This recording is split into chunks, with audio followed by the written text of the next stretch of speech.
মেয়ে মানে পিছিয়ে যাওয়া নয়, কন্যাদায় এই ধারানোও নয়, তবে মেয়ে মানে বাবা মায়ের কাছে একটা আলাদাই অনুপ্রেরণার আলো।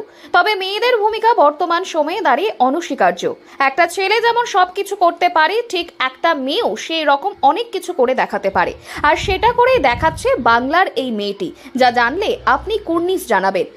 ছোটবেলায় এই যোগাকে খেলার ছলে আমি নিজের জীবনে তুলে ধরেছিলাম, কিন্তু আজ আমাকে এই যোগাই একটি অর্থনৈতিক দিক থেকেও আমাকে সাপোর্ট করে। আচ্ছা, তাহলে কি পুরোপুরি ফ্যামিলি পুরোপুরি দায়িত্ব তোমার হাতে এখন? হ্যাঁ, আপাতত পুরোপুরি দায়িত্ব আমার হাতে। অনেক জায়গায় দেখা যায় পরিবারের মেয়ে হয়ে জন্মানো মানে একটা বোঝার মতো হয়ে যাওয়া, কিন্তু অনেকে জানেন না যে একটা মেয়েও একদিন বদলে দিতে পারে পুরো জীবন। পরিবারের ছেলের সমান কাজ করে তাক লাগিয়ে দিতে পারে মেয়েরা। সেই রকমই বাবা মায়ের অসুস্থতার সময়ে পাশে দাঁড়িয়ে সংসারের হাল নিজের কাঁধে নিয়ে জীবন সংগ্রামে লড়াই করে চলেছে পশ্চিম বর্ধমান জেলার আসানসোলের এই মেয়েটি। আমি পাঞ্জাবে একটি কম্পিটিশন হয়েছিল, अस्मिता খেলো ইন্ডিয়া, সেখানে আমি গোল্ড পেয়েছিলাম। अस्मिता খেলো ইন্ডিয়া ন্যাশনাল হয়েছিল ইউপিতে, সেখানে আমি থার্ড ব্রোঞ্জ মেডেল পেয়েছিলাম।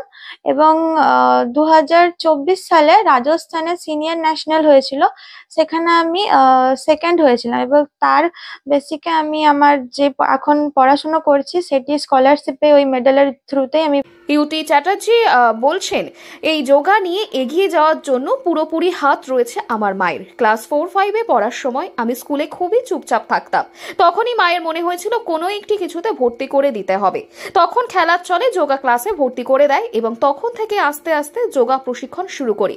বিভিন্ন প্রতিযোগিতায় অংশগ্রহণ করার শুরু, ধীরে ধীরে এলো সাফল্য।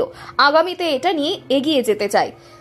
আজ আমরা কিছুই ওর বাবাও কিছু করে না, আমি পারি না, তো মেয়ে আজ আমাদের পেছনে দাঁড়িয়ে আমাদের দেখাশোনা, খাওয়া দাওয়া সবই ভার ওর উপরে। তো আমি চাই মেয়েরা সবাই, আমার মেয়ে অনেক উঁচুতে উঠে সবারই বাবা মা ওকে করতে পারে, এরকমই মেয়ে দরকার। আসানসোল মহকুমার অন্তর্গত 85 নম্বর ওয়ার্ডের ইসমাইল এলাকায় বাড়ি ইউতি চ্যাটার্জির। বাবা পূর্বে পেশায় ছিলেন একজন রেলের হকার, মা সাথী চ্যাটার্জি গৃহবধূ। বর্তমানে বাবা অসুস্থতার কারণে বাইরে গিয়ে আর সেভাবে কাজ করে উঠতে পারে না এবং মা শারীরিকভাবে অসুস্থ। এই দুর্দিনে ছেলের ভূমিকায় তাদের একমাত্র মেয়ে পুরো সংসারের দায়িত্ব নিজের কাঁধে তুলে নিয়েছে। বাড়ির যাবতীয় কাজ, এমনকি বাবা মায়ের চিকিৎসায় খরচ ও ঔষধের পুরো খরচ ইউতি নিজেই যোগা ক্লাস করিয়ে যেটা উপার্জন করে সেটা দিয়েই সংসারের হাল ধরে রেখেছে। তার এই জীবন সংগ্রামের লড়াইকে এলাকার সাধারণ মানুষ কার্যত কুর্নিশ জানিয়েছে। আসানসোল থেকে রিন্টু পাচার রিপোর্ট, লোকাল 18 বাংলা।